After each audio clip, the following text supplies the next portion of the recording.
ഹരേ കൃഷ്ണ. എല്ലാവർക്കും എൻ്റെ പ്രണാമം. ഹരേ കൃഷ്ണ പ്രഭുജി. ഹരേ കൃഷ്ണ. ഹരേ കൃഷ്ണ മാതാജി. ഹരേ കൃഷ്ണ പ്രഭു. പ്രണാമം.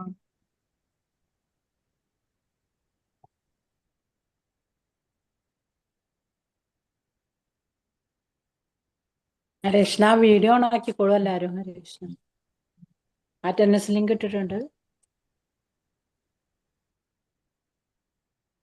ഹരേ കൃഷ്ണ മാതാജി. ഞാനൊരു യാത്രയിലാ മാതാജി, അതുകൊണ്ട് വീഡിയോ കാണത്തില്ലെന്ന് തോന്നി. ഹരേ കൃഷ്ണ. കുഴപ്പമില്ല മാതാജി. ഹരേ കൃഷ്ണ. ഹരേ മാതാജി കൃഷ്ണ. ഞാനൊരു 10 മിനിറ്റ് കഴിഞ്ഞിട്ട് ഓണാക്കാട്ടാ. ഓക്കെ.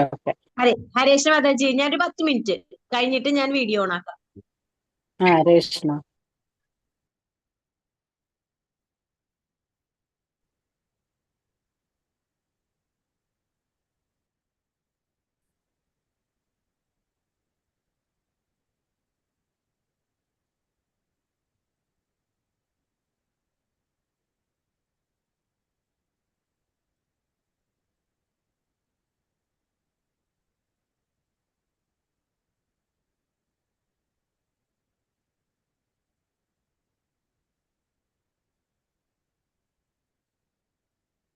ഒരു പ്രണാമം.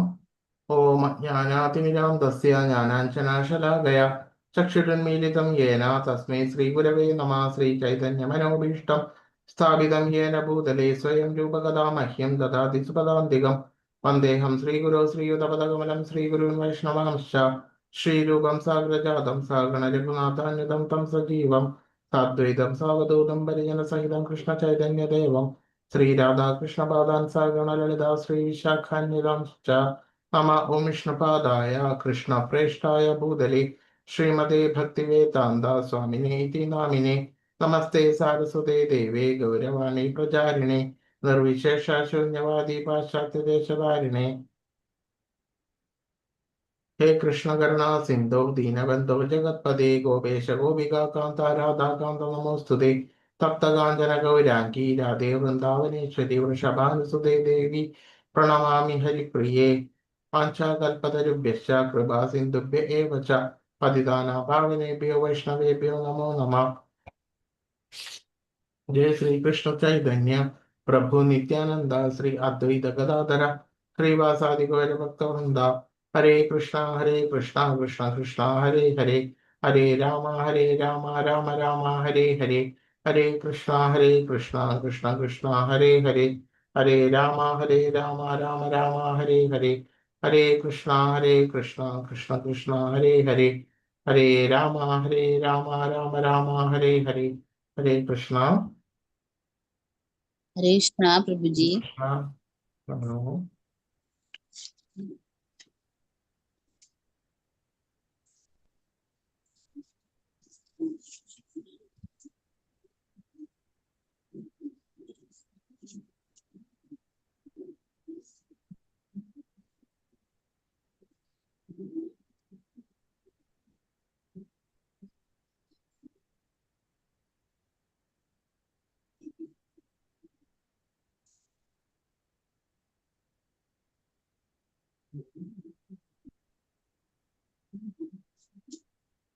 അപ്പോൾ നമ്മൾ കഴിഞ്ഞ ചാപ്റ്റർ ക്ലാസ്സിൽ പറഞ്ഞിരുന്നു അത് ആത്മസംഭാവിത സ്തബ്ധ ധനമാനമദാന്വിത യജന്തേ നാമ യജ്ഞസ്തേ ദംഭോനാവിധി പൂർവകം. അതായത് നിഷേധികൾ, അതായത് തമോ ഗുണ രജോ ഗുണികളായിട്ടുള്ള ആളുകൾ ദാനങ്ങളും ചെയ്യും യജ്ഞങ്ങളും ചെയ്യുന്നുണ്ടാകും. പക്ഷേ അതിൻ്റെതായിട്ടുള്ള ഫലം ആണോ സാത്വികമായിട്ടുള്ള ആളുകൾ ചെയ്യുന്നതായിട്ടുള്ള ഫലം തട്ടിച്ചു നോക്കുമ്പോൾ കിട്ടുന്നത്? പറയൂ.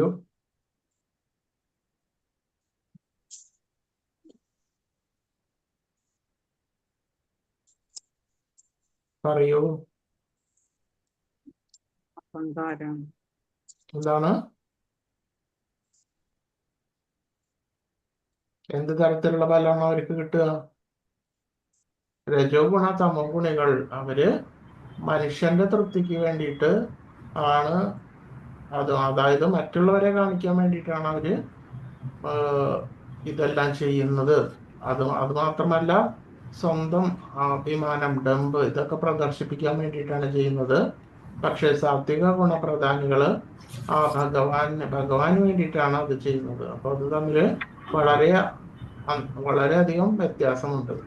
അത് മാത്രമല്ല അവര് വൈദിക വിധികളൊന്നും അനുഷ്ഠിക്കാതെ, അപ്പോ എന്ത് പറയാനാണെങ്കിൽ ഇപ്പോ മിക്കവാറും എല്ലാം പൂജകളും കർമ്മങ്ങളും, ഗണപതി ഹോമം, മറ്റ് ഹോമങ്ങൾ ഇതെല്ലാം ചെയ്തിട്ടാവും ചെയ്യും. അപ്പോൾ ശരിക്കും ശാസ്ത്രപ്രകാരമുള്ള വിധിപ്രകാരമുള്ളതൊന്നും അല്ല അവിടെ നടക്കുന്നത്. മറിച്ച് കാണുമ്പോൾ ഭയങ്കര എന്താ ദേവയജനങ്ങളും ഇതെല്ലാം കാണുന്നുണ്ട്.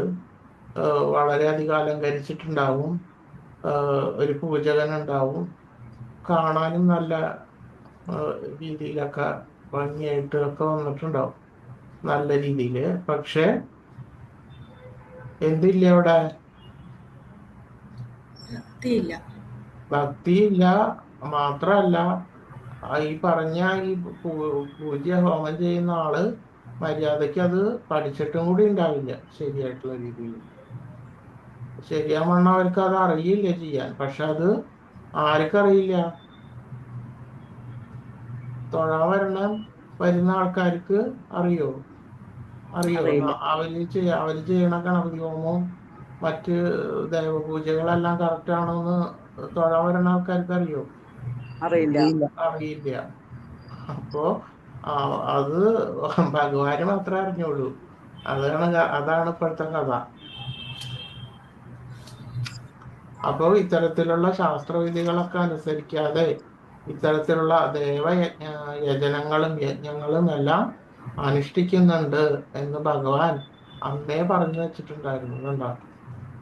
ഇതെല്ലാം ഈ സമയത്ത്, അതായത് ഈ കലിയുഗത്തില് വളരെയധികം കൂടുതലുമാണ്.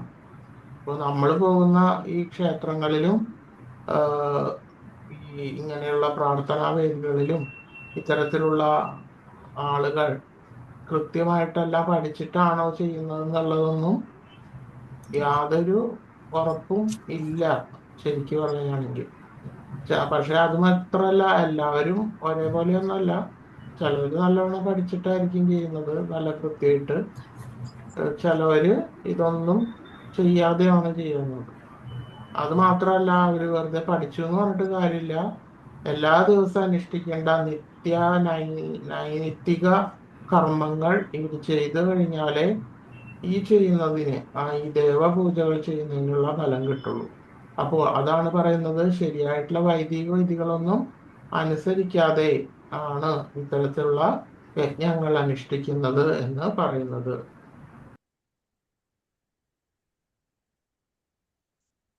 അഹങ്കാരം, ബലം, ദർപ്പം, കാമം, ക്രോധം ച സംശ്രിത മാമാത്മപരദേഹേഷു പ്രദ്വിഷന്തോഭ്യസൂയക. അസുരന്മാർ മിഥ്യാഹങ്കാരം, ബലം, ഗർവം, കാമം, ക്രോധം ഇവയാൽ സംഭ്രാന്തരായി തങ്ങളുടെയും അന്യരുടെയും ശരീരങ്ങളിൽ കുടികൊള്ളുന്ന പരമദിവ്യോത്തമ പുരുഷനോട് ഈർഷ്യാലുക്കളായി തീർന്ന് ശരിയായിട്ടുള്ള ആ ധർമ്മത്തെ പഴിക്കുന്നു. അപ്പോൾ ശരിയായിട്ടുള്ള ആ ധർമ്മം നിലവിലുണ്ടെങ്കിലും അത് ഇവരെന്താ ചെയ്യാന്ന് വെച്ച് കഴിഞ്ഞാൽ ഇവര് ആ ധർമ്മത്തെ, ശരിയായിട്ടുള്ള ശാസ്ത്രങ്ങളെയാണ് അവര് പഴിക്കുന്നത്. അവർക്കാണെങ്കിലോ അത് മനസ്സിലാക്കാൻ പറ്റുന്നില്ല. അവർക്ക് അതിന്റെ അന്തരാർത്ഥം ശരിയായിട്ടും തിരിച്ചറിയാൻ പറ്റുന്നില്ല. അതുമാത്രമല്ല, ഈ ശാസ്ത്രങ്ങളിൽ പറയുന്ന ആ പരമദിവ്യോത്തമ പുരുഷനെ കുറിച്ച്, ആ ഭഗവാനെ കുറിച്ച് എന്താ ഈർഷ്യാലുക്കളായിട്ട് തീർന്നിട്ട് അവര് ചിലപ്പോൾ ആ ധർമ്മത്തെ മുഴുവനായിട്ട് നിരസിച്ചും നിന്ദിച്ചും മറ്റുള്ളവരോട് പറയുന്നു. ചിലരാകട്ടെ ശരിയായിട്ടുള്ള ശാസ്ത്രങ്ങളെ വളച്ചൊടിച്ചിട്ട് പൊതുജനങ്ങൾക്ക് തുറന്നു കാട്ടുന്നു. ഇപ്പൊ ഈ അടുത്ത കാലത്തെല്ലാം കാണാം, ഈ ഭഗവത്ഗീതയിലെ ചില ശ്ലോകങ്ങൾ വളച്ചൊടിച്ചിട്ട് പല ചാനലുകളിലും ഇങ്ങനെ വന്നതായിട്ട് നമ്മൾ കണ്ടിട്ടുണ്ട്. അപ്പോൾ ഇതെല്ലാം ഇത്തരത്തിലുള്ള തമോ ഗുണികളുടെ പ്രവർത്തനമാണ്. അത് അവരാണ് ഇത്തരത്തില് കാണിക്കുന്നത്.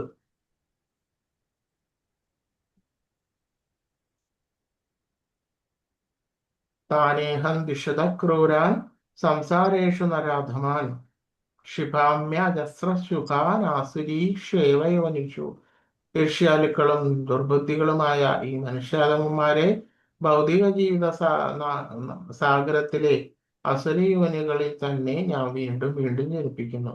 അപ്പോൾ ഭഗവാനോട് എന്തില്ല?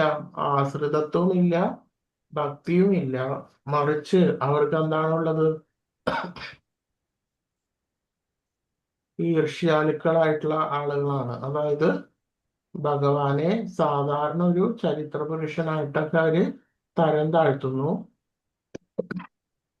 എന്നിട്ട് ഇത്തരത്തിലുള്ള ശാസ്ത്ര തത്വങ്ങളെ വളച്ചൊടിക്കുന്നു. അപ്പോൾ ഇങ്ങനെയുള്ള ആളുകളെ വീണ്ടും വീണ്ടും അസുര യോനികളിൽ തന്നെ വീണ്ടും വീണ്ടും ജനിപ്പിക്കുന്നു. എന്തെന്നാൽ ശരിയായിട്ടുള്ള ശാസ്ത്രം വളച്ചൊടിച്ചിട്ട് അത് തെറ്റായിട്ടുള്ള രീതിയിൽ പരത്തുന്ന ആളുകളെ, ഇത്തരത്തിലുള്ള ദുർബുദ്ധികളെ അത്തരത്തിലുള്ള ആസുരിക യോനികളിലേക്ക് തിരിച്ച് വിടുന്നു. ആസുരീം യോനിമാപന്ന മൂഢാ ജന്മനി ജന്മനി മാമ പ്രേപ്യേവ കൗന്ദേയ തതോയാന്ത്യതമംഗതീം. ഹേ കുന്തിപുത്ര, അസുര ജീവഗണങ്ങളിൽ അനേകം തവണ ജന്മമെടുത്ത ശേഷം ഇത്തരക്കാർ ഒരിക്കലും ആ ഭഗവാന്റെ അടുത്തേക്ക് എത്തുന്നില്ല. ക്രമേണ അധികം അധികം നീചമായിട്ടുള്ള തലങ്ങളിലേക്ക് താഴ്ത്തപ്പെടുന്നു.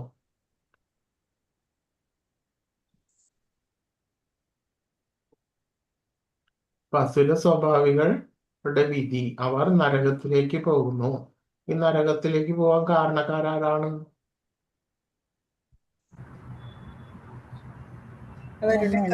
അവര് ഒരു തന്നെ അതെ അതെ, അവരവര് തന്നെയാണ് നരകത്തിലേക്ക് പോകുവാൻ കാരണക്കാരായിട്ട് വരുന്നത്. അല്ലാതെ വേറൊരു ബാഹ്യശക്തികളും അല്ല.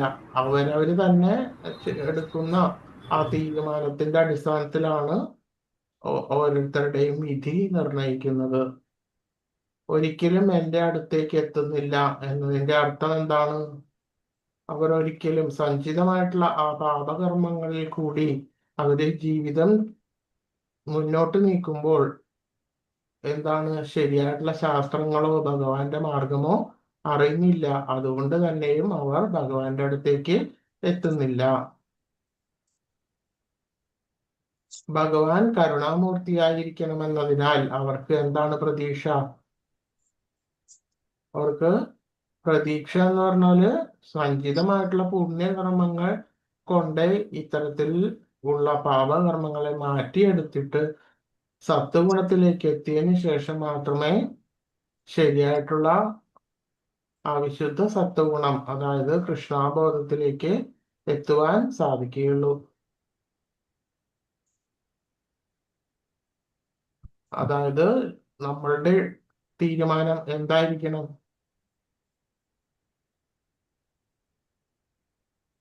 ഇതൊന്നും മനസ്സിലാക്കിയതിന് നമ്മൾ ഏത് തരത്തിലുള്ള തീരുമാനമാണ് എടുക്കേണ്ടത്? നല്ല കർമ്മങ്ങൾ ചെയ്യുക, സ്വഗുണത്തിലെത്താനുള്ള കാര്യങ്ങൾ ചെയ്യുക. തിരഞ്ഞെടുക്കൽ എന്ന് പറഞ്ഞത് ശരിയായിട്ടുള്ള ആ പരമോന്നതമായിട്ടുള്ള ലക്ഷ്യത്തിലേക്ക് എത്തുക, അതായത് ഭഗവത് ധാമത്തിലേക്ക് എത്തുക. ആ ഭഗവത് ധാമത്തിലേക്ക് എത്തുവാൻ എന്ത് ചെയ്യണം?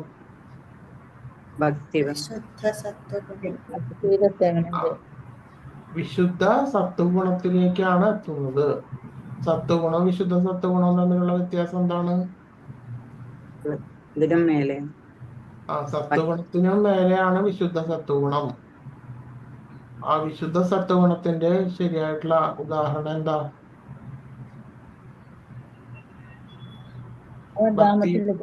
ഭക്തിയുത സേവനം, ഭഗവത് സേവനമാണ് വിശുദ്ധ സത്വഗുണത്തില് ഉള്ളത്. അപ്പോൾ നമ്മൾ നാമജപം ചെയ്യാൻ ആരംഭിച്ചു കഴിഞ്ഞാല് അത് ഏത് ഗുണത്തിലാണ് പെടുന്നത്?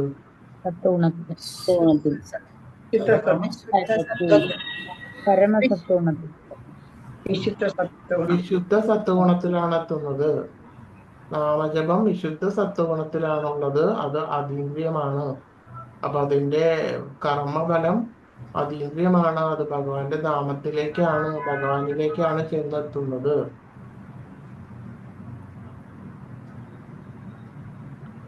അത് മാത്രമല്ല ഒരുവൻ തനിക്ക് സുഖവും ഭോഗത്തിനും വേണ്ടിയിട്ട് ഭഗവത് യജനം, അതായത് ക്ഷേത്രത്തിൽ പോയി സ്വന്തം സുഖത്തിനും ഭോഗത്തിനും വേണ്ടി വഴിപാട് ചെയ്യുകയാണെങ്കിൽ അത് ഏത് ഗുണത്തിലാണ് വരുന്നത്?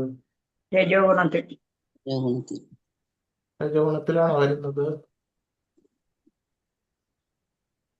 നവഗുണത്തിലാണ്. സുഖത്തിന് വേണ്ടിയിട്ടാണ്, നമ്മളുടെ സുഖകരമായിട്ടുള്ള ജീവിതത്തിന് വേണ്ടിയിട്ട് ക്ഷേത്ര ദർശനവും അതുമാതിരി ഡെമിഗോഡ്സ്, അതായത് എന്താ സുബ്രഹ്മണ്യ, ശിവൻ ഇങ്ങനെയുള്ള ദേവതകളെ പൂജിക്കുകയാണെന്നുണ്ടെങ്കിൽ അത് ഏത് ഗുണത്തിലാണുള്ളത്?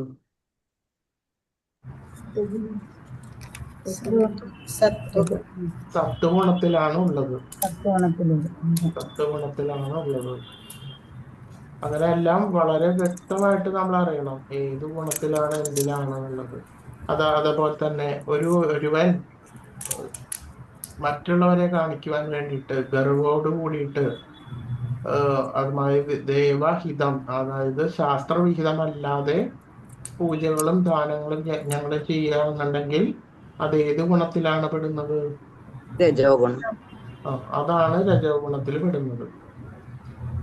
അതായത് ഭഗവത് ശാസ്ത്രങ്ങളെ മാനിക്കാതെ മുഴുവനും നിരസിച്ച് തോന്നുംപടി ചെയ്യുന്ന രീതിയിലുള്ള കർമ്മങ്ങൾ ഏത് കർമ്മങ്ങളാണ്? തപോഗുണം. അതാണ് തമോ ഗുണം.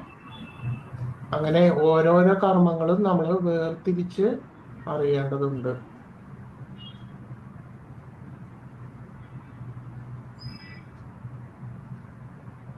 ഇപ്പൊ കഴിഞ്ഞ ക്ലാസ്സിൽ തന്നെ പറഞ്ഞതാണ്, നരകത്തിന് 3 കവാടങ്ങളുണ്ട്. അപ്പൊ അത് ക്വസ്റ്റ്യൻ ആൻസേഴ്സ് ഇത് എപ്പോഴും കാണാറുണ്ട് ഇതിങ്ങനെ. അതായത് നരകത്തിന്റെ കവാടങ്ങൾ എത്രയുണ്ട്? അപ്പൊ അത് 3 ഉണ്ട്. അത് കാമം, ക്രോധം, ലോഭം.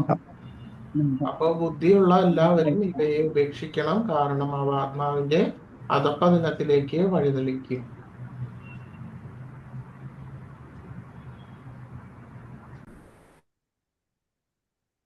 കാമം, ക്രോധം, ലോഭം, 3 നരകദ്വാരം. നോട്ട് ചെയ്തോളൂ. യശാസ്ത്രവിധിമുത്സൃജ്യ വർത്തതേ കാമകാരത സിദ്ധിമവാപ്നോതി ന സുഖം ന പരാം ഗതി.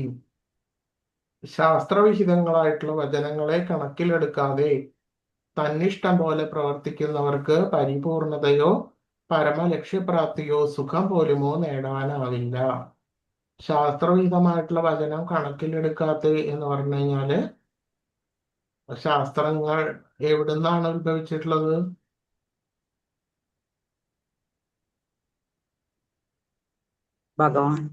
ഭഗവാനിൽ നിന്നാണ്. ഭഗവാനിൽ നിന്നാണ് ഉത്ഭവിച്ചിട്ടുള്ളത്. അപ്പൊ അതുകൊണ്ട് തന്നെ ആ ശാസ്ത്രങ്ങൾ മുഴുവനും നിരസിക്കുകയാണെന്നുണ്ടെങ്കിൽ പിന്നെ എന്താണ് അത് പ്രബലമായിട്ട് നിൽക്കുന്നത്? അഹങ്കാരാണ് നിൽക്കുന്നത്. അതായത് സ്വന്തം മേന്മ, സ്വന്തം കഴിവ്, ഇതൊക്കെയാണ് പിന്നീട് വരുന്നത്. അതുകൊണ്ട് തന്നെ ശാസ്ത്രവിധങ്ങളെ മുഴുവനും തള്ളിക്കളഞ്ഞ ഒരാൾ സ്വന്തം മേന്മയ്ക്കും കഴിവിനും അനുസരിച്ചിട്ടാണ് പിന്നെ പ്രവർത്തിക്കുന്നത്. അതുകൊണ്ട് തന്നെ അവർ ആ വചനങ്ങളെ ഒന്നും കണക്കിലെടുക്കാതെ തന്നിഷ്ടം പോലെ പ്രവർത്തിക്കുന്ന ആളുകൾക്ക് പരിപൂർണതയോ പരമലക്ഷ്യപ്രാപ്തിയോ സുഖം പോലുമോ നേടാൻ ആവുകയില്ല എന്ന് പറയുന്നു.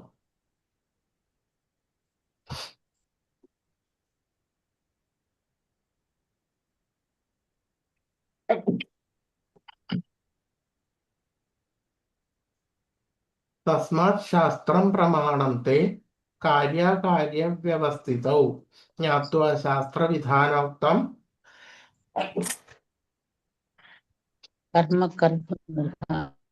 കർമ്മ കർത്തുമിഹാസി.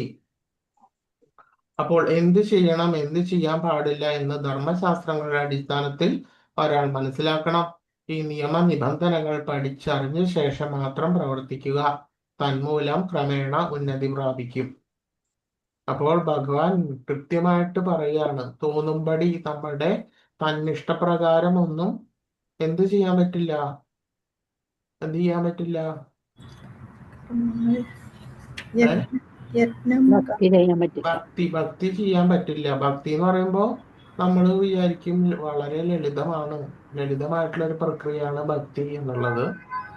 എന്നിട്ട് ഈ ശാസ്ത്രങ്ങളെല്ലാം മുൻനിർത്തിയിട്ടാണ് ശരിയാവണ്ണം നമ്മൾ ഭക്തി ചെയ്യേണ്ടത്, ഭക്തി അനുഷ്ഠിക്കേണ്ടത്. ശാസ്ത്രങ്ങളെയും ഗുരുവിന്റെ വചനങ്ങളെയും മുൻനിർത്തിയിട്ടാണ് ശരിയാവണ്ണം ഭക്തി അനുഷ്ഠിക്കേണ്ടത്.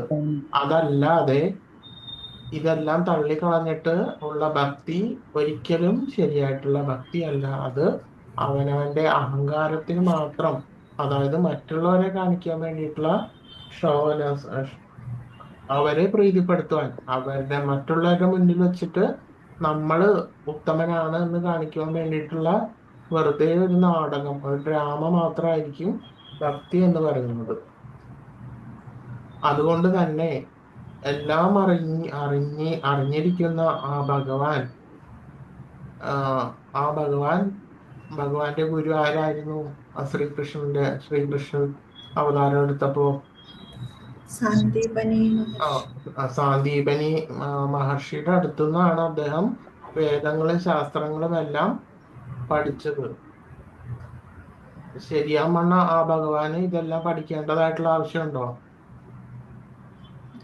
ഇല്ല. പിന്നെ എന്തുകൊണ്ടാണ് ഒരു മഹർഷിയെ ഗുരുവായിട്ട് വരിച്ചിട്ട് ഇതെല്ലാം പഠിച്ചത്? എന്തിനു വേണ്ടിയിട്ടാണ്? എല്ലാവർക്കും മനസ്സിലാവും, സാധാരണക്കാരെയൊക്കെ.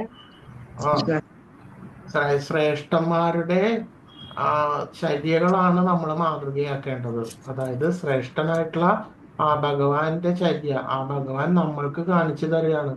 അതായത് ഭഗവാന് പോലും ഒരു ഗുരു ഉണ്ടായിരുന്നു.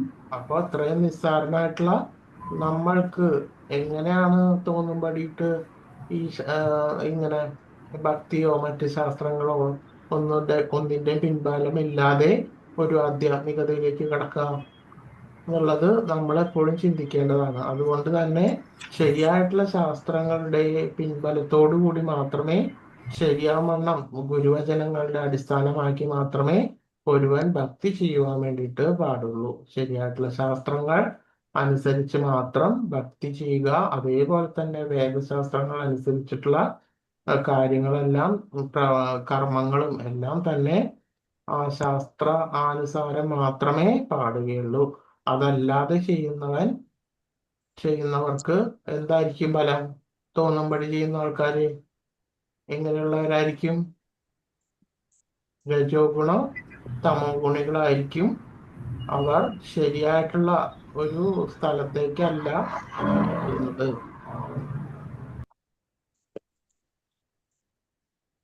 അപ്പോൾ നമ്മൾക്ക് ഉന്നതി പ്രാപിക്കുവാൻ വേണ്ടിയിട്ട് എന്ത് ചെയ്യണം? ശരിയായിട്ടുള്ള കർമ്മശാസ്ത്രങ്ങൾ തന്നെ നമ്മൾ മനസ്സിലാക്കണം. അതിൽ പറഞ്ഞിട്ടുണ്ട് എന്ത് ചെയ്യണം, എന്ത് ചെയ്യാൻ പാടില്ല എന്നുള്ളത്. അതനുസരിച്ചിട്ട് വേണം നമ്മൾ ഭക്തി ചെയ്യാനും മറ്റ് നൈമിത്തിക പ്രവർത്തനങ്ങളും കാര്യങ്ങളും എല്ലാം അതിന് അടിസ്ഥാനത്തിലായിരിക്കണം ഒരാളുടെ ജീവിതം ചിട്ടപ്പെടുത്തേണ്ടത്. അപ്പോൾ ഈ നിയമനിബന്ധനകൾ പഠിച്ചറിഞ്ഞ ശേഷം മാത്രം പ്രവർത്തിക്കുക. തന്മൂലം അങ്ങനെയുള്ളവർക്ക് ഉന്നതി പ്രാപിക്കുള്ളൂ. അങ്ങനെയാണ് ഭഗവാൻ പറഞ്ഞിട്ടുള്ളത്. തസ്മാ ശാസ്ത്രം പ്രമാണം തേ കാര്യവ്യവസ്ഥിതോ ജ്ഞാത്വാ ശാസ്ത്രവിധാനോക്തം കർമ്മ കർത്തുമിഹാർഹസി. അപ്പോൾ ശരിയായിട്ടുള്ള ശാസ്ത്രങ്ങളുടെ തത്വങ്ങൾ എല്ലാം, ശരിയായിട്ടുള്ള ശാസ്ത്രങ്ങളും ഗുരുവിന്റെയും പിൻബലമില്ലാതെ സ്വയമായിട്ടൊന്നും ചെയ്തിട്ട് ഒരാൾക്ക് മുന്നേറുവാൻ സാധിക്കുകയില്ല. പിന്നെയും ചിലവർക്ക് സാധിക്കും. അതെങ്ങനെ? അതായത് മുമ്പ് പറഞ്ഞിട്ടുണ്ട്. അതായത് ചിലവർക്കാകട്ടെ അവരുടെ ജന്മന തന്നെ അവർക്ക് ചിലപ്പോൾ അവർക്ക് കണ്ണൊന്നും കാണില്ല, അങ്ങനെ ഒരു ഡിസബിലിറ്റി ഉണ്ടാവും. അതുമാതിരി ശരിയാവണ്ണ അതായത് അക്ഷരം കൂട്ടി വായിക്കാനോ കേൾക്കാനോ ഒന്നും അറിയാത്ത സാഹചര്യങ്ങൾ ചില ആൾക്കാർക്ക് ഉണ്ടാകാം. അങ്ങനെയുള്ളവർക്ക് എന്തായിരിക്കും?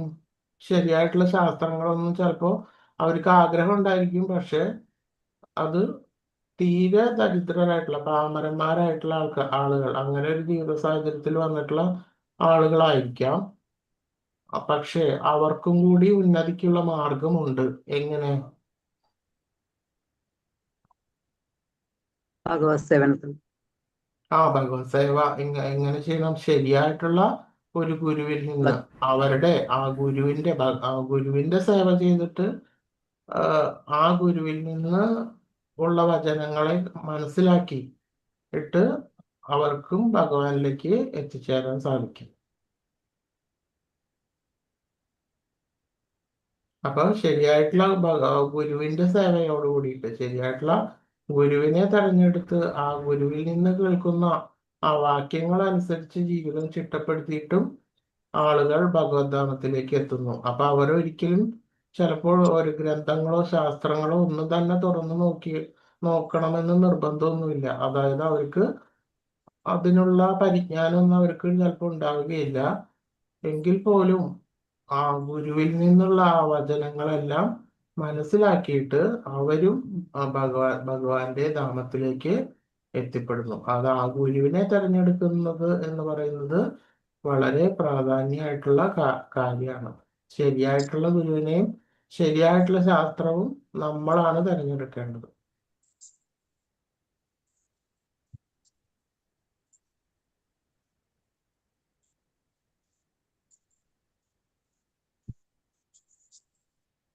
അപ്പോൾ ഒന്നാമത്തെ ശ്ലോകത്തില് ദൈവിക ഭാവങ്ങളെ കുറിച്ചിട്ട് പറഞ്ഞു, വളരെയധികം ദൈവിക ഗുണങ്ങളെ കുറിച്ച് പറഞ്ഞു. അതിനുശേഷം 6ാമത്തെ ശ്ലോകത്തില് ആസുരിക ഭാവം, ആസുരിക ഗുണങ്ങൾ ഇതെല്ലാം വിവരിച്ചു തന്നു ഭഗവാൻ. ആസുരിക ഭാവം എങ്ങനെയാണ് വരുന്നത്, നമ്മൾ എന്ത് തിരഞ്ഞെടുക്കണം? ഇപ്പോ ദൈവിക ഭാവവും ഉണ്ട്, ആസുരിക ഭാവങ്ങളും ഉണ്ട്. അതിൽ നമ്മൾക്ക് എങ്ങനെ ദൈവിക ഭാവം നമ്മൾക്ക് എങ്ങനെ വന്നു ചേരും, എങ്ങനെ കിട്ടും?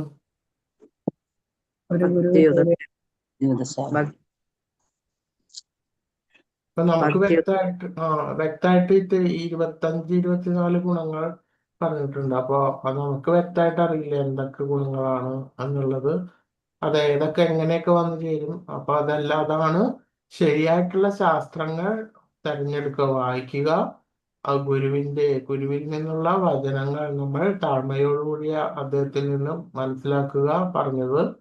അതിനുശേഷം ശരിയായിട്ടുള്ള ഭക്തിയുത സേവനം ചെയ്യുക. അപ്പോൾ ആ ഭഗവാനാണ് സർവഗുണങ്ങളുടെയും ഭഗവാനാണ് സർവഗുണങ്ങളുടെയും ആത്യന്തികമായിട്ടുള്ള നിയന്ത്രാതാവ്. അവിടെ നിന്നാണ് എല്ലാ ഗുണങ്ങളും നമ്മൾക്ക് കിട്ടുന്നത്. അതുകൊണ്ട് തന്നെ ശരിയായിട്ടുള്ള ഭഗവത് സേവ കൊണ്ട് തന്നെ ആ ട്രാൻസ്ഫോർമേഷൻ, അതായത് ആ കൈമാറ്റം, അതായത് ഭഗവാനിൽ നിന്നുള്ള എല്ലാം തന്നെ ശരിയായിട്ടുള്ള ഭഗവത് സേവനത്തോടുകൂടി തന്നെ നമ്മളിലേക്ക് എത്തപ്പെടുന്നു. നേരെ മറിച്ച് ഇതിന്റെ റിവേഴ്സ് ആണെങ്കിലോ, അതായത് ഭഗവാൻ എന്ന ആ ഘടകം മാറ്റി നിർത്തുകയാണെങ്കിൽ പിന്നെ എന്തൊക്കെ വന്നു ചേരുന്നു? ഓട്ടോമാറ്റിക്കായിട്ട് ഇത്തരത്തിലുള്ള ആസുരിക ഭാവങ്ങൾ, ആസുരിക ഗുണങ്ങൾ എല്ലാം ഒരാളിൽ വന്നു ചേരുന്നു. ഏത് രീതിയിലാണ് വന്നു ചേരുന്നത്? അതാണ് ത്രിവിധം നരകസ്വേദം. ആ ശ്ലോകം അറിയില്ലേ? ത്രിവിധം നരകസ്വേദം ദ്വാരം നാശനമാത്മനാന്നുള്ള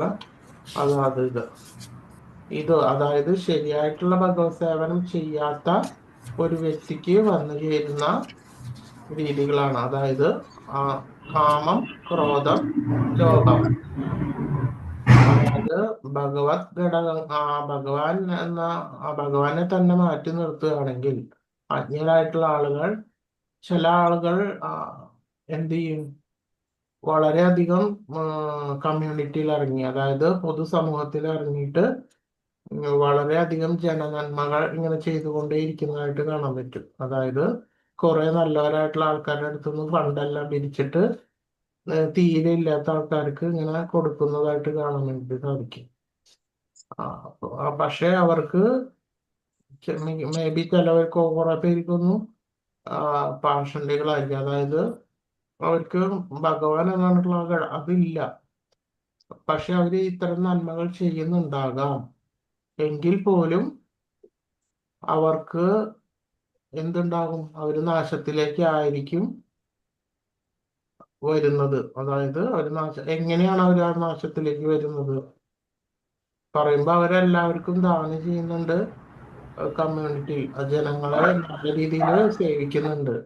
എങ്കിൽ പോലും അവരെങ്ങനെ ഈ താഴ്ന്ന പടിയിലേക്ക്, അതായത് തമോ ഗുണം, നീച ഉം, നരകങ്ങളിലേക്ക് പതിക്കുന്നു. എങ്ങനെയാണത്? അഹങ്കാരം. ആ അഹങ്കാരം, കാമം, ക്രോധം ഇതൊക്കെ ഉണ്ടാവും. അതെന്താ? ഭഗവാൻ എന്ന് പറഞ്ഞിട്ടില്ല. ആ ഭഗവാനെ തന്നെ മാറ്റി നിർത്തിയിട്ട് എത്ര വലിയ സൽഗുണ സമ്പന്നനായാലും ഒരു വേള, ഒരു ഘട്ടം കഴിഞ്ഞു കഴിഞ്ഞാല് അവർ ഓട്ടോമാറ്റിക്കായിട്ട് ഏതിലേക്ക് വന്നുപെടും? അഹങ്കാരികളായിട്ടും കാമത്തിനും ക്രോധത്തിനും അടിപ്പെട്ട് അവര് ഇത്തരത്തിലുള്ള ആ, നീച ആ, നരകങ്ങളിലേക്ക് വന്ന് പതിക്കും. എന്തുകൊണ്ടെന്നാൽ സർവ ഗുണങ്ങൾക്കും ഇരിപ്പിടം ഭഗവാനാണ്. എല്ലാ നല്ല ചര്യകൾക്കും ഇരിപ്പിടം ഭഗവാനാണ്. ആ ഭഗവാനെ മാറ്റി നിർത്തി കഴിഞ്ഞാല് എത്ര നല്ല പ്രവൃത്തികൾ ചെയ്യുന്നവരാണെങ്കിലും അവർക്ക് അവരുടെ മാർഗത്തിൽ വെച്ച് അധപ്പതനം സംഭവിക്കുവാനുള്ള ആ, സാധ്യത വളരെയധികം കൂടുതലാണ്.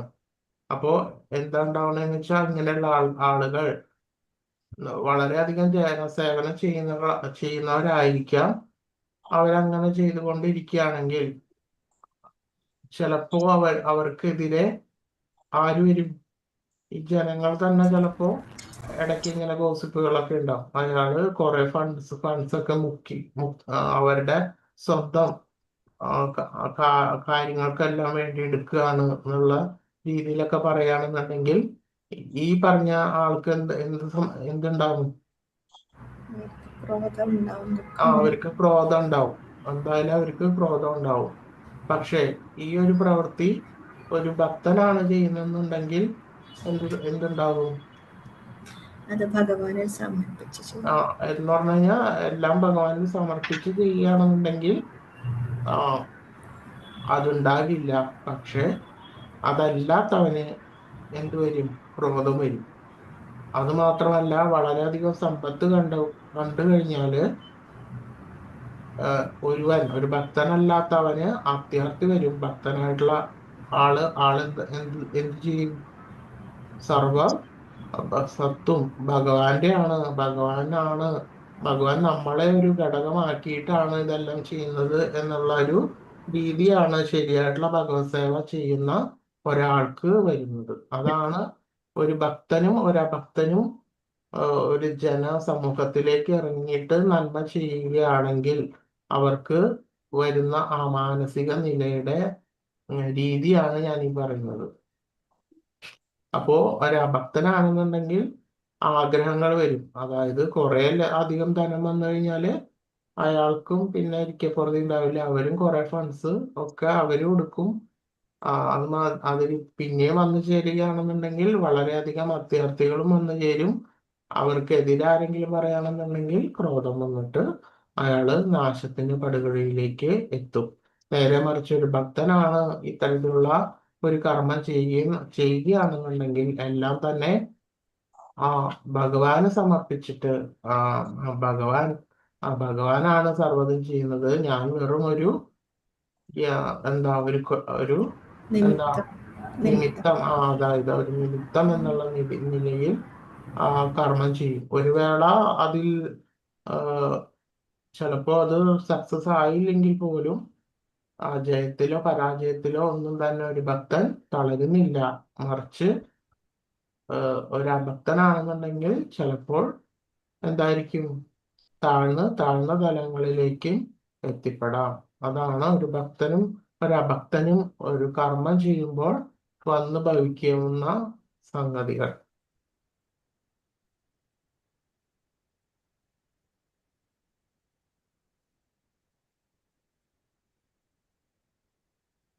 അപ്പോൾ ശരിയായിട്ടും നമ്മൾ തിരഞ്ഞെടുക്കേണ്ടത് എന്താണ്?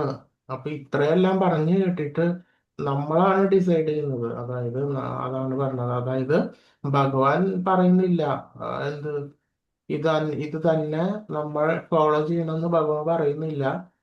മറിച്ച് നമ്മളുടെ ബുദ്ധിക്ക്, നമ്മുടെ വിശേഷ ബുദ്ധിക്ക് അത് വിടുകയാണ് ചെയ്യുന്നത്. നമ്മളാണ് ഏതാണ് വേണ്ടത്, എന്താണ് തിരസ്കരിക്കേണ്ടത്, എന്താണ് സ്വീകരിക്കേണ്ടത് എന്നുള്ളത് നമ്മളാണ് തീരുമാനിക്കേണ്ടത്.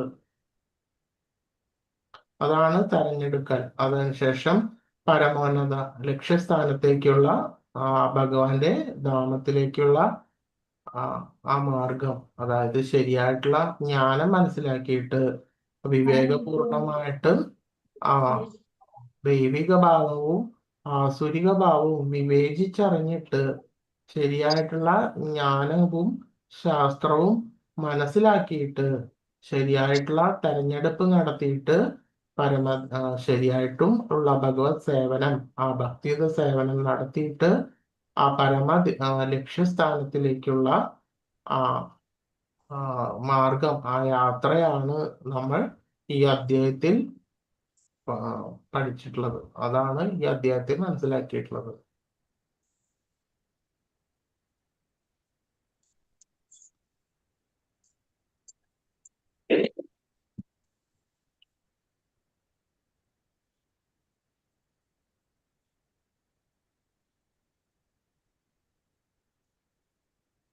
ഒരു അഭക്തൻ കർമ്മം ചെയ്യുകയാണെന്നുണ്ടെങ്കിൽ അത്തരത്തിലുള്ള ആ ഭക്തൻ, അതായത് ഒരു സാധാരണ വ്യക്തി, ആ മോഹജാലം, ആ മോഹമാകുന്ന വലയിലേക്ക് കുടുങ്ങുന്നു. പലവിധം ആകാംക്ഷയിലും വലഞ്ഞ് ആ വ്യാമോഹത്തിന്റെ വലയിൽ കുടുങ്ങിയും ഇന്ദ്രിയ സുഖങ്ങളിൽ അത്യാസക്തരായിട്ട് നരകത്തിൽ വീഴുന്നു. അപ്പോൾ ഓരോ കർമ്മം ചെയ്യുമ്പോൾ, പലതരത്തിലുള്ള കർമ്മങ്ങളുണ്ട്. ഓരോ കർമ്മം ചെയ്യുമ്പോഴും നമ്മൾക്ക് പലതരത്തിലുള്ള ചോദ്യങ്ങൾ നമ്മുടെ മനസ്സിൽ ഇങ്ങനെ മറിഞ്ഞു പോയിക്കൊണ്ടേയിരിക്കും. പക്ഷെ എങ്കിൽ പോലും ആ ഭഗവാന് സമർപ്പിച്ചിട്ട് ചെയ്യുകയാണെങ്കിൽ ഇത്തരത്തിലുള്ള ചോദ്യങ്ങളോ ഉത്കണ്ഠകളോ എല്ലാം തന്നെ അസ്തമിക്കും എന്നാണ് മനസ്സിലാക്കുന്നത്. അതല്ലെങ്കിലാണ് ഇത്തരത്തിലുള്ള മോഹജാലം, ഈ മോഹമാകുന്ന ഈ വലയിൽ നമ്മള് എന്ത് കൊടുങ്ങുന്നത്. ഇപ്പൊ നമ്മൾ ഏതെങ്കിലും ഒരു കർമ്മം ചെയ്യുകയാണെന്നുണ്ടെങ്കിൽ നമ്മൾക്ക് എന്തൊക്കെ വരും? സാധാരണ ഒരു വ്യക്തിക്ക് എന്തൊക്കെ, ഇത് ചെയ്തു കഴിഞ്ഞാല് ശരിയാകുമോ, അത് ചെയ്തു കഴിഞ്ഞാല് എന്തൊക്കെ ആൾക്കാരുടെ കയ്യിൽ നിന്ന് നമുക്ക് എതിർപ്പ് വരാം, എന്തൊക്കെ ആൾക്കാര് നമ്മളെ സമീപിക്കുന്നു, ഏതൊക്കെ ആൾക്കാര് ഏതൊക്കെ രീതിയിൽ നമ്മളെ റെസ്പോണ്ട് ചെയ്യുന്നു, പ്രതികരിക്കുന്നു, ഇങ്ങനെയുള്ള. പിന്നെ അത് മാത്രമല്ല, ഈ കർമ്മം ചെയ്തു കഴിഞ്ഞാല് അത് സക്സസ് ആവുമോ, അതായത് ജയിക്കുമോ, വിജയിക്കുമോ, അല്ലെങ്കിൽ നമ്മൾ ഫെയിലിയർ ആകുമോ, നശിക്കുമോ, ഇങ്ങനെയുള്ള പലതരത്തിലുള്ള കാര്യങ്ങൾ നമ്മൾ ഇങ്ങനെ വിചാരിച്ചു കൊണ്ടേയിരിക്കുന്നു. പക്ഷെ ഒരു ഭക്തനാണെന്നുണ്ടെങ്കിൽ എന്താവും ആ കർമ്മം, അതായത് ധർമാനുസൃതമായിട്ടുള്ള കർമ്മം, ഒരു കർമ്മം തിരഞ്ഞെടുക്കുമ്പോൾ അത് ധർമാനുസൃതമാകണം എന്നുള്ളത് ഉറപ്പായും അങ്ങനെയാണ് വേണ്ടത്. അങ്ങനെ ആ ധർമാനുസൃതമായിട്ടുള്ള കർമ്മം തിരഞ്ഞെടുത്തിട്ട് അത് ആ പ്രവൃത്തി പദത്തിലേക്ക് എത്തുമ്പോൾ ആണ് ഈ തരത്തിലുള്ള മോഹജാലത്തിന്റെ മോഹമാകുന്ന മലയിൽ ആളുകൾ പെടുന്നത്. നേരെ മറിച്ച് അതെല്ലാം തന്നെ ഭഗവാൻ അർപ്പിച്ചിട്ട് നമ്മൾ മുന്നോട്ട് നീങ്ങുകയാണെന്നുണ്ടെങ്കിൽ പലതരത്തിലുള്ള ഉത്കണ്ഠകൾക്കോ ചോദ്യങ്ങൾക്കോ ഉത്തരങ്ങൾക്കോ ഒന്നും പ്രസക്തി ഇല്ലാതായി പോകുന്നു. അതിനുശേഷം ചിലപ്പോൾ ആ കർമ്മം എന്തായിരിക്കും, ഫെയിലിയർ ആകാം, ചിലപ്പോൾ വിജയത്തിലേക്ക് എത്താം. എങ്കിൽ പോലും ആ വ്യക്തി അക്ഷോഭ്യനായിട്ട് തന്നെ നിലകൊള്ളുന്നു. അതായത് ആ ഭക്തൻ അക്ഷോഭ്യനായിട്ടും നിലകൊള്ളുന്നു. അതല്ല, ഒരു ഭക്തനാണെങ്കിൽ എന്താ, അതിന്റെ വിഷമത്തിലേക്ക്, ഫെയിലിയർ ആണെങ്കിൽ അതിന്റെ വിഷമത്തിലേക്ക് ആണ്ടുപോകുന്നു. ജയിക്കുകയാണെന്നുണ്ടെങ്കിൽ അവരുടെ കഴിവ് കൊണ്ടും അഹങ്കാരം കൊണ്ടും അയാള് വീണ്ടും വീണ്ടും പലതരത്തിലുള്ള കർമ്മങ്ങൾ ഏർപ്പെടുന്നു. അതാണ് ഒരു ഭക്തന്റെയും അഭക്തന്റെയും കർമ്മം ചെയ്യുമ്പോൾ ഉണ്ടാകുന്ന നിലകളിലുള്ള വ്യത്യാസം.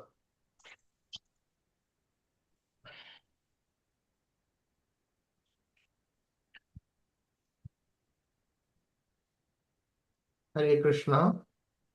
അപ്പോൾ ഇങ്ങനെ ഈ ചാപ്റ്റർ അവസാനിക്കുന്നു. അടുത്ത ദിവസം അടുത്ത ചാപ്റ്റർ നോക്കും. വാഞ്ചാകൽപതരുഭ്യശ്ച കൃപാസിന്ധുഭ്യേവ ച പതിതാനാം പാവനേഭ്യോ വൈഷ്ണവേഭ്യോ നമോ നമഃ. അനന്തകോടി വൈഷ്ണവവൃന്ദ കി ജയ്. ശ്രീല പ്രഭുപാദ കി ജയ്. ഗൗര പ്രേമാനന്ദേ. ഹരി ഹരി ബോൽ. ഹരേ കൃഷ്ണ. ഹരേ കൃഷ്ണ പ്രഭുജി.